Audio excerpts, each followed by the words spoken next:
Hi there. You're listening to Gift Biz Unwrapped, episode 111. For me, it's all about having a process, having a system, and breaking things down into manageable pieces. Hi, this is John Lee Dumas of Entrepreneur on Fire, and you're listening to Gift Biz Unwrapped, and now it's time to light it up. Welcome to Gift Biz Unwrapped, your source for industry-specific insights and advice to develop and grow your business. And now, here's your host, Sue Monheit. Hi there, it's Sue, and welcome to the Gift Biz Unwrapped podcast. Whether you own a brick and mortar shop, sell online, or are just getting started, you'll discover new insight to gain traction and to grow your business. And today, I want to introduce you to Morgan Sutton. Morgan directs all business operations, logistics, and online automation systems for social media educator Sue B. Zimmerman. Since the company's start almost 5 years ago, she has been a core driver of the development of Sue B's popular brand and online education courses. As a certified entrepreneur consultant, Morgan is responsible for the back-end operations of SBZ and is passionate about making the lives of small business owners easier through efficient and effective systems. Her love of automation and a well-organized spreadsheet allows the team to run like a well-oiled machine. Morgan has also shared her excitement for social media analytics and marketing systemization on the Creative Live stage in courses called Sell More with Instagram and Get Social, Connecting Your Business Channels. She is here today to share all of her expertise with us, and I cannot wait to dive in. Morgan, welcome to the show. Thank you so much for having me, Sue. You are so welcome. And I've already told you we are a bunch of creatives here listening and excited to hear everything about you. But first, give us a little insight into you as a person through describing your motivational candle. If you were to help us envision what that would look like for you, what color would the candle be and what would be the quote? So my candle color is blush pink, a little softer pink color. And my quote is, "Whatever you are, be a good one," by Abraham Lincoln. And Abraham Lincoln, I'm a fangirl of. I love learning about presidents and history, so little nerd fact for you. And I think that this quote, "Whatever you are, be a good one," just means we're not judging who you are or what you do or what you love, but just make sure that you put your whole heart into it when you do dive into something. So that's my favorite quote, and I put it in my office. So be the best you that you can be with whatever you're doing. Exactly. Wonderful. All right. I know you have so much information, so we are just going to get right to it now. And I have some specific questions as you and I were talking about, oh my gosh, what do you talk about? Because you have so much. We've decided to dive into a couple specifically that Gift Biz listeners, I know you're going to be really interested in. But before we do, share with us a little bit of how you've gotten to where you are and how you connected up with Sue B. Zimmerman in the first place. Sure. So Sue has actually known me since I was a kid. Fun fact there. She met me when I was about 9 or 10 years old. So you were kind of interviewing back then. You just didn't know it. Exactly. I had no idea that I was qualifying myself after sleepovers over breakfast. Right, because you were friends with one of her daughters, right? Exactly. I'm very good friends with one of her oldest daughters, and I went to camp with her. So spent a lot of time in her house growing up. And after I started college, I went to school for engineering, and I took a internship that was a little predictable, and I was kind of bored. It was my second or third summer in the job, and I was stuck in a cubicle and really concerned that that was going to be my future. And so I told Sue's daughter, Amanda, over dinner in Boston one summer, I'm already 2-3 weeks into this internship and I'm bored. And is this what work is going to be like? And she said, "You're kidding me. You're bored? Call my mom. My mom always needs someone. Go work for my mom." So at the time, Sue actually owned Sue-Be-Do, which was our store on Cape Cod. And she was in her third or fourth summer there and was looking for a manager. So I quit my internship, gave them the notice and moved down to the Cape and spent time with Sue and ran the store for her. And at that time, Sue had just kind of been diving into social media. So this is like 5 years ago.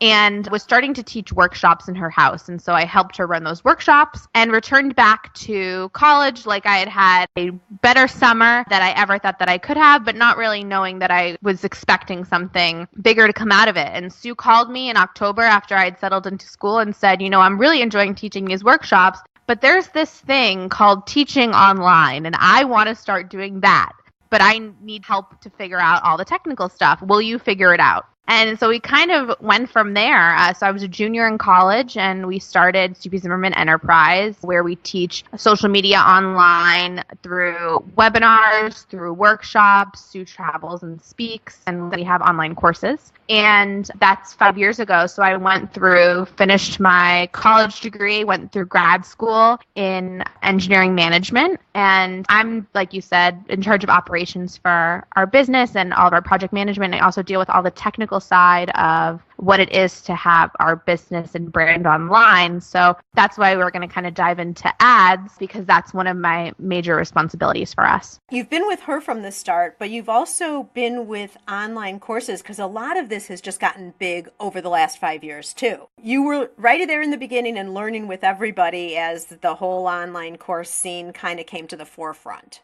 Totally. And I'm completely self-taught in this space. So, I mean, it takes a lot of research and a lot of work in that. And we were able to jump onto Instagram before Instagram really was a thing. Our original sales pitch in Instagram was people saying that, well, it's only for my teenagers. How is it going to actually work for my business? You know, that was a main question that we were consistently answering. So we've gone from Instagram being something that we had to convince people of to now people finally understanding that it's a really, really powerful platform, which is cool to have gone through that whole thing over 5 years. Sure. All right. So I know that a lot of our listeners are very familiar with Facebook, clearly. Facebook in a way started that way too. It was for the younger generation and people kind of took over. And I also know that a lot of our listeners have also had experience with Facebook ads. But Instagram still for a lot of us is, I mean, we're out there, we're on the platform, but should you use it for advertising? Should you not? Can you give us a little insight of the comparison between the two and when you should be using one versus another?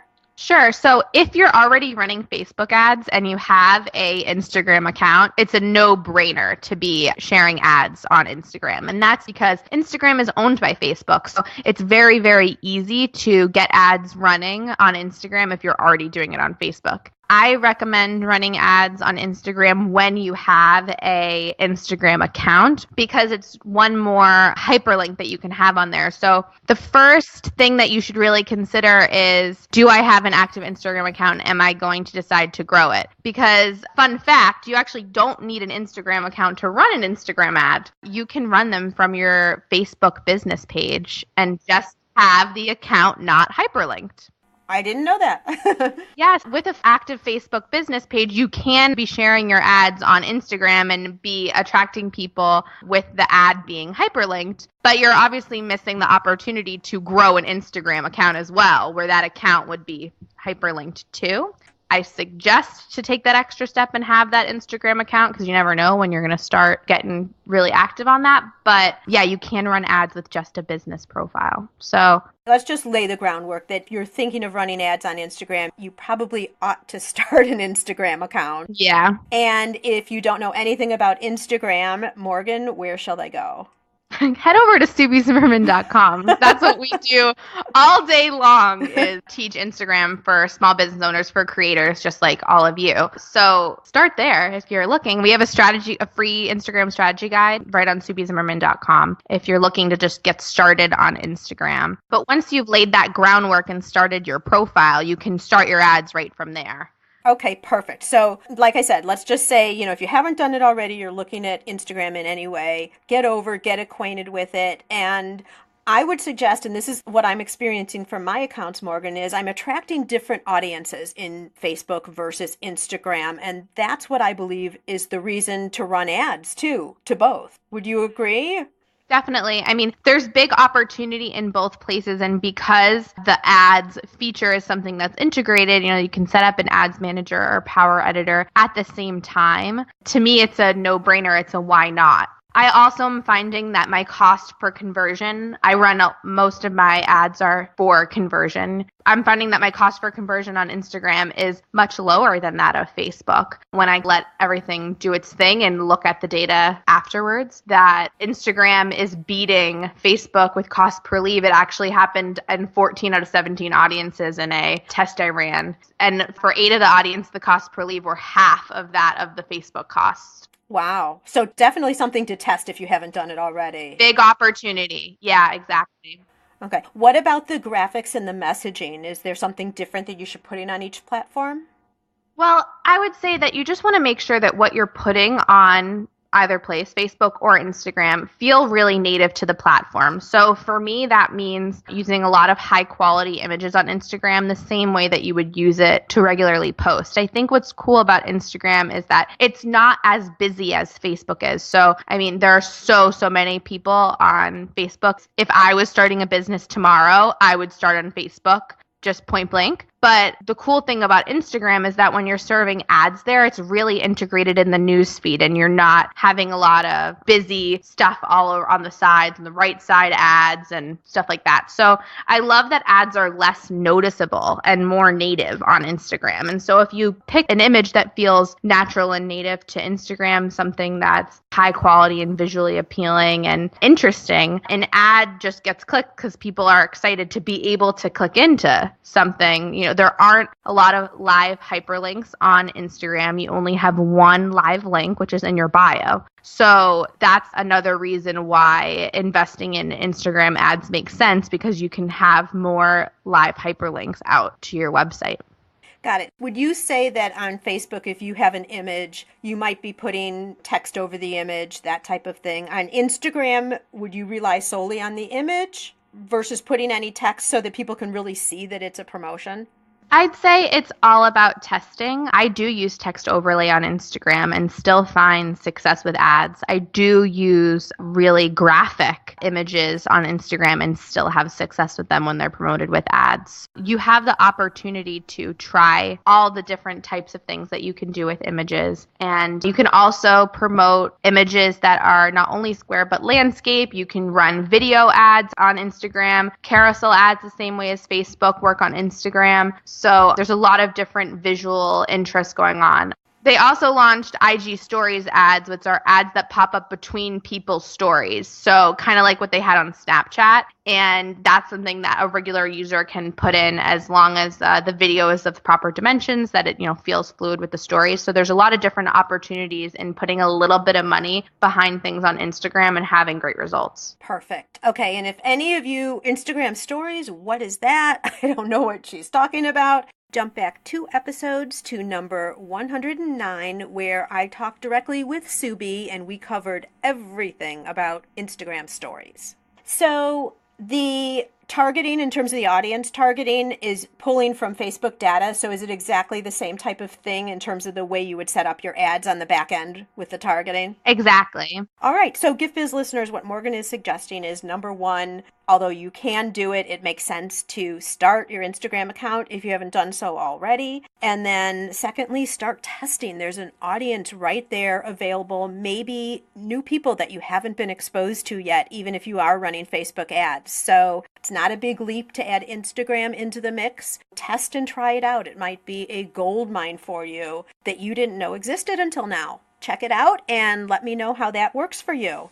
Let's talk now also, because you are the one to do everything the best that you possibly can. Back to your quote. What do you do, and what is your advice for really being as productive and as efficient as you can when you start building your content? Sure. So for me, it's all about having a process, having a system, and breaking things down into manageable pieces. So first thing that I do when I'm looking at a project, and I really consider content creation a project, your social media marketing a project, all those different facets of your business are things that aren't just one task, but have many different steps. And so I think it's important to acknowledge that when you're working on something, whether or not it's an ad campaign or getting a blog up, that there are probably 7 steps to that, and breaking it down in that way so the pieces are more manageable. So the first thing that I do is take the project, break it down into steps, and the steps are things that I can accomplish in one sitting. So first you ask yourself, what is one sitting for you? Are you someone that needs to get up and walk around every 15 minutes? Then a task should really be broken down into that kind of size. Or are you someone that can plow through an hour and not notice that the time has passed? Then maybe a step is a little bit of a larger chunk. But I like to make sure that a project gets broken down into tasks. That's my first thing. Okay. And when you say 7 steps, that's what you have. Your system, based on the way you do material and post everything, you have 7 steps, but someone else, based on the time that you would put it to a task, to your point, whether it's smaller time, longer time, and the different steps based on how you post. Are you doing video? Are you doing a blog that goes to an image? All those different variables. So the first thing to do is figure out what your individual structure is. Is that right, Morgan? Yeah, I'd agree. I think it's about understanding all the pieces that are going to go into something before you get started, so a roadblock doesn't come up and you don't end up putting up that blog post. Because what can happen is that you forget that your blog needs to include a header image that you need to make on Canva. And you get there and you're like, well, I didn't want to go into Canva today, or that's really overwhelming to me. And so then you don't end up putting up the content. So I think it's important to break it down so that there are as few roadblocks as possible. Totally agree. And, to your point about processes and systems, as I've started doing that more, just a tip, I want your enhancement on this, Morgan, is even if you don't know everything right at the beginning, start documenting what your steps are, because then the next article that you put up, you'll be all the more efficient. Because let's talk about the header image. If you forgot that that's what you needed to do, it took more time, you had to edit it in the back end, the next time you go to put a blog post up, you'll know all your steps, and then you can follow all those steps. And later, as you grow, or if you have help, you have a system already established. So it's much easier to be able to pass that project on to somebody else down the road.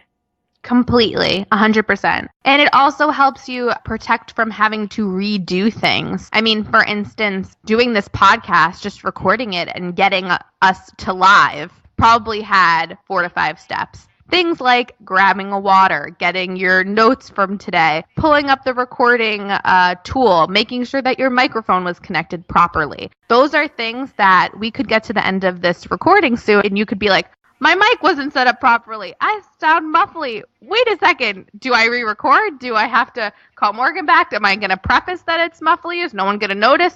So because you put out a lot of content, we put out a lot of content, and we always want to make sure that it's as quality as possible. And so if Sue doesn't remember to plug in her mic, but we do 2 different, say, take 1 and take 2 of video, but one is mic plugged in and one doesn't, then the audio is inconsistent. So if she has a little sticky note there that reminds her to check that audio, then you're protected from wasting time down the road trying to fix things.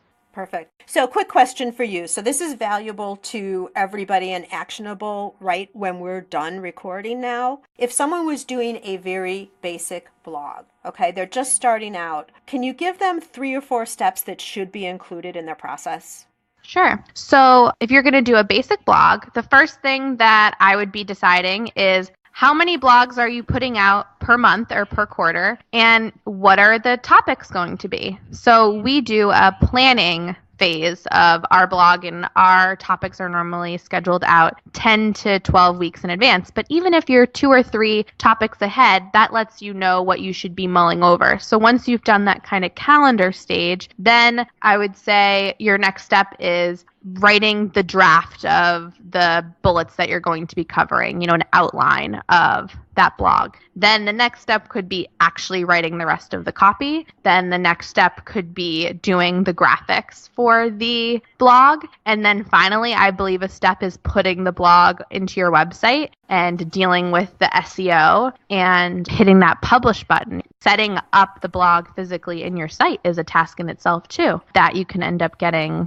bogged down in. So I'm not sure, how many steps was that? That was 5 steps. The steps were calendar, getting yourself onto some type of a posting calendar with the topics and whatever frequency it's going to be. Then doing a rough draft, kind of like a bullet point of what you're going to be talking about. Then go back in and fill it in as you're getting closer to your posting date. Add your graphics in, and then uploading it into your, whether it's a WordPress site, whatever your platform is for publishing, checking all the SEO, all of that. And then I'd add another step on top of that. We were just getting to the point of publishing and getting it live. But you guys remember, not everyone is going to see that blog just because you've published it. So this is where posts will come in. Facebook posts, Instagram posts, newsletters to your customer list, because you want everybody to know that there's a new article, new information that, because you've done your research, you know your customers want to see, that it's available for them to look at and to improve their business with, or whatever your topic is. Totally. I feel silly that I forgot. The biggest step is campaign for it. We spend probably half a day a week campaigning about a blog, like you said, through writing a newsletter, shipping it, live stream, Instagram, Facebook. Sometimes I run ads directly to that blog. So that's a whole other checklist. I completely agree with you. You would put that as a whole nother step. Yeah, promotion. Perfect. And I had only asked you to get to the point of live. So, but I see so many people like, well, why don't I have any engagement? Why don't I have any comments? Well, nobody's seeing it, and you kind of forget that sometimes. All right. Another thing that I really wanted to get to with you, Morgan, is I know you guys, you have a team. So you have multiple people looking at everything and producing, and people jumping in and out based on their different tasks. Not all of us are like this, but you're super structured and you have a system for handling all of the images, because I think Sue takes a lot of the images, then you and Rachel both have to access them. How is that all set up so that it's an easy and smooth enough system for you all three to work through? We're really dependent on Dropbox, which is a cloud storage system, and that's something that we all have on our computers and our phones. So we have a specific Dropbox file that is for all of our brand photos, so any kind of professional photo shoot that we've had. So there are like probably 8 or so photo shoots over the last however many years where we have professional photos in there, and those are the clean images. Nothing has been put on them, or there's no text, there's no graphic additional on it. It's just a place for us to be able to grab images. We actually use a graphic designer for our blog images. So what happens is once Rachel has dictated what the title of a blog is going to be, I reach out to our graphic designer with our title, and she creates a couple different types of images. And this is something that you could, again, add to your list and have be one task, is not just the header image, but promotion images. So what I have Christina make for us is the header for the blog, the thumbnail for the YouTube, because we put out videos with our blog content. And then I have her make a couple other things for Sue to use for promotion of a specific blog. And that would be a GIF, so a video that she can use on Instagram that flashes the title, that attracts attention, a Facebook ad-sized graphic, which is something that has 20% text or less, so it gets shared the most. A little bit different than the thumbnail, because our thumbnail images have really big text and wouldn't clear that ads rule. And then I also have her make an Instagram square that someone, aka Sue, can use on Instagram to promote the blog a couple different times. So Sue would have a GIF and a graphic, and I would have a Facebook ad, and Rachel can share the link. And so we have a lot of different graphics coming out of each additional blog. Those graphics are all put in Dropbox by Christina as well. So they are easily able to be found by everyone on the team. We have the folder of the brand images, so everyone could find the clean images of Sue if you're looking for something to use on a passing day, or if you're looking to promote something specific, we have an additional folder that's for blog and YouTubes and goes on each of those platforms. Perfect. And the one thing I want to underline for those of us who are still working alone, which is absolutely fine, efficiency is so important. Canva, that Morgan has referenced, is a great place because it'll take one image and resize it for different platforms. But it's really smart, again, Morgan, to your whole idea of having the steps and the processes so that you can follow them time and again. If you do everything you need to do with that one image at the same time, you are saving yourself so much time. Even if you don't know for sure if you're going to use it, it's so much faster just to quickly get them all taken care of, put them in your own folder, and your system is so smooth and clean, Morgan, because it's you. By the way, you guys, there is terminology for Morgan. It's called Morganized. So that's how known she is with her processes and just making sure that everything stays nice and smooth and clean in terms of processes. So, but just again, back to that point is once you're working with an image, just take care of every single size that you need with that image. I think the other thing that maybe I don't even have to point out, but I will, is you always keep that initial image clean. You don't affect that image. I'm sure later, Christina pulls it out, makes a copy and uses it. So those original images are always there, ready and accessible for another time and haven't been distorted in any way. Exactly. And to go back to making all of the different versions, you may not use it right then, but you may use them in the future. So we make the GIF graphics every week, but sometimes Sue may use a standalone image or a video or something to promote it instead of this graphic. But then if I go and make an ad to promote that blog down the road, which I just did last week, I put together a video ad that is promoting a couple of different blogs. And those images were already done. So when I finally decided, maybe we should nurture our list with a few different blogs and share that via Facebook ads. And those images were already done because such a large part of producing ads is deciding what your image or video is going to be. But those were already created, so I didn't really have to talk to anyone else on the team in order to run those ads. Wonderful. Okay, I think we're going to have to cut this part off here. We're not really going to have time to do a deep dive into automating your marketing. But can you give just a little overview and some advice for our listeners on why that's valuable? First, explain what I'm talking about, what that means, and then why it makes sense to do. Sure. So automation, small business automation or marketing automation are being able to use tools that can make a specific process run by itself, run automatically. And the reason why that's helpful, especially with a small business, is because there are certain actions that can be done without you touching them. So for instance, something like an email follow-up or a delivery of a ebook or sending a membership course access, those things could be done manually, and you could get an order, have to manually type in what they are going to receive and manually send them an email, or it could all happen automatically. There's major power in that because you're getting time back from dealing with that kind of delivery. Perfect. And I think a lot of you, I know, are on email lists such as Constant Contact, some of the others that are out there, but I think Constant Contact is a big one. And they have also recognized how important automation is. That particular platform has some limitations. As you go up, different platforms have different availabilities. But if you are on something like Constant Contact, not some of the more advanced ones like you're using, Morgan, or that I'm using, but what are a couple of the others?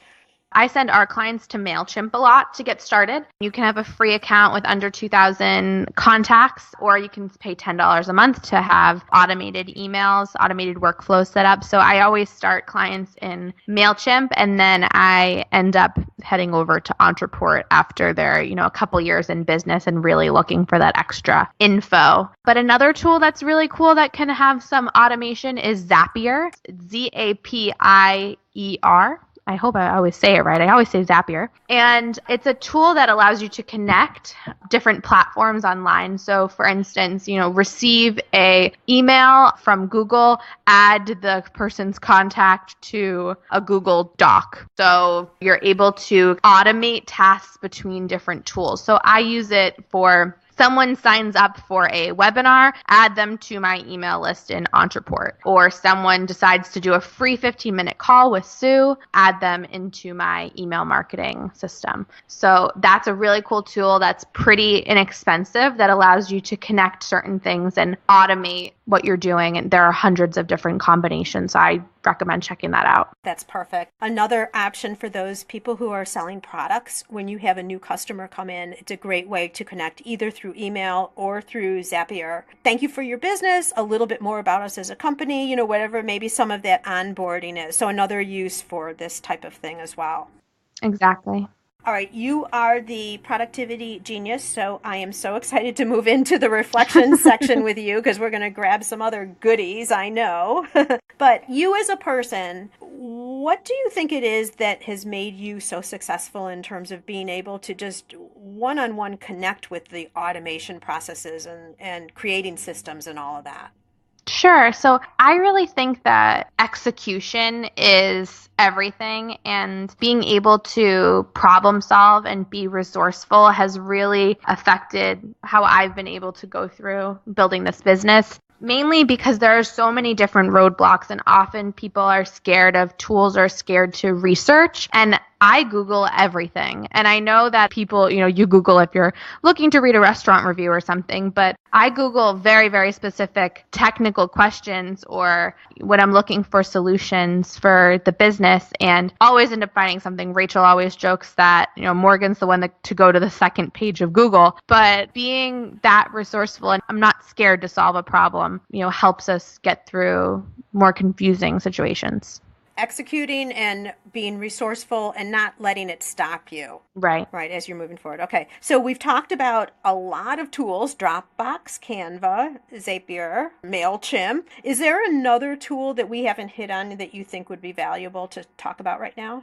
Another tool that I use every single day is Google Drive. So if you have a Gmail email, which many of us do, Drive is something that's free that comes with your email. And basically the reason why I love Google Drive is because multiple people can work on documents at the same time and documents auto-save. So there are many different types of documents in Drive, things that are as simple as a Word document, just something that you're writing in, or a form or slide decks, like presentations are all in Google Drive. So they're all in cloud storage. So you can access them on your phone, which it's amazing the amount of things that I can do just in my car on the phone. And you can have many people edit them and it auto saves and shows those versions. If you're working with a VA or you have a team or you want your husband to read the email that you've been working on, it's really easy to share and have someone edit and be able to revert back if there are issues. So I love Google Drive and we use it every single day. Perfect. I've just put the podcast production schedule. Here's who we've invited, here's who's scheduled, then do we have their photo, all of that in a Drive document. And I'm embarrassed to say it's the first time I'm really in a real big business way using Google Drive, and I'm loving it. Yeah, I love to manage spreadsheets like that or financial goals, or we communicate with our graphic designer through documents on Drive. So it's really, really powerful to be able to share it and edit it on the go and access it from your phone and from an app. Perfect. Have you read a book lately that you think we should direct our listeners to? Yeah, so I'm just starting to read The 12-Week Year, and I was already blown away just from the first few chapters. It's about to produce what you can in a quarter that you would in a year, but it really has to do with the mentality behind the end of the year and the drive that the actual, month of November and December gives you. So having that same drive at the end of 12 weeks instead. So I highly recommend checking it out. And when I read in the first section, they said knowledge isn't power, execution is power. And fully what I believe that, there's a lot of information out here. There's a lot of stuff for you to be exposed to, but a small business is a person. It's an emotional thing, with needs and strengths and weaknesses. And what will really drive you forward is when you actually execute on what you're learning. So when I saw that in the first chapter, I was like, that's the quote that I've been looking for forever. Execution is power. There's so many courses that are available that are great courses, right? And just the nature of purchasing and going through a course is an activity, which is great, but so many people get stuck there. Then they'll go and buy another course, and then they'll go to a conference, but they're never actually taking it back and taking action and applying it to their business. So really valuable information there with that. Who wrote the 12-Week Year? Brian Moran. Wonderful. And Gift Biz listeners, just as you're listening to the podcast today, you can also listen to audiobooks with ease. I'm not sure if this book is available on Audible, but many books are. And I've teamed up with Audible for you to be able to get an audiobook for free on me. All you need to do is go to giftbizbook.com and make your selection. Okay, I now, Morgan, invite you to dare to dream. I'd like to present you with a virtual gift. It's a magical box containing unlimited possibilities for your future. So this is your dream or your goal of almost unreachable heights that you would wish to obtain. Please accept this gift and open it in our presence. What is inside your box? This is really hard for me to do. I love this question. I hope that I can continue to have the freedom that I have right now. So there's a lot of fear around entrepreneurship and being able to maintain the freedom that it gives you. And so I hope that I have this kind of flexibility and freedom to work wherever I am with whoever can connect with me online. I hope I have that for as long as I can. So for me, it's working from anywhere and being able to travel and see the world while I do it. That's the dream for me. You know, it's so nice that you found fulfillment already at such a young age, and you're such an expert also at such a young age. Thank you. And recognizing it already. So often we're always wanting, well, what's next? Move forward, move forward. I mean, you are sitting in time and recognizing and really appreciating what you already have today. And it's only going to get better from here, Morgan, you know. Oh, yay. I can't wait to see. As a reminder, those of you who might be new to the show, I have a show notes page that gives all of Morgan's links, additional information, as well as a rundown of all of the different things that we've talked about here. And it's all time stamped. So if you need to go to a certain section because you need to know a little bit more again about those images, don't necessarily need to hear the whole show again, all of that is sitting for you over on the show notes page at giftbizunwrapped.com. All right, I think we are all set. Morgan, you have not disappointed. I knew you were going to deliver excellence here, and you absolutely have. I really appreciate your taking the time this morning, and I love your whole concept about freedom and happiness. You have a lot going on for you this year. Gift Biz listeners, I'm going to share that Morgan's getting married a little bit later this year. So excited and happy for you that that is happening. Thank you. And I wish you all the best in the future. I know I'll be talking to you. I'm not like signing off like I'm never going to talk to you again. But all of our wish for you is that you continue on the path that you're already on, and may your candle always burn bright. Thank you so much for having me. Today's show is sponsored by the Ribbon Print Company. Looking for a new income source for your gift business? Customization is more popular now than ever. Brand your products with your logo, or print a Happy Birthday Jessica ribbon to add to a gift right at checkout. It's all done right in your shop or craft studio in seconds. Check out theribbonprintcompany.com for more information. Do you know that you should be out networking, but you just can't get yourself to do it because it's scary? Are you afraid that you might walk into the room and not know anybody? Or that you're going to freeze when you get up to do that infamous elevator speech where you talk about yourself and your business? Well, I'm here to tell you that it doesn't need to be scary if you know what to do. To help you with this, I would like to offer you a coffee chat. For the price of buying me a cup of coffee, we can sit down through an online video and I'll tell you everything that I know about networking and how I have personally built 2 multi-6-figure businesses primarily through networking. You'll walk away with a solid understanding about how networking can truly grow your business. And you're going to have newfound confidence because I'm going to give you 10 fill-in-the-blank templates that you can use for your introduction message. To learn more about this opportunity, just go over to bit.ly/network ninja. That's bit.ly/network ninja.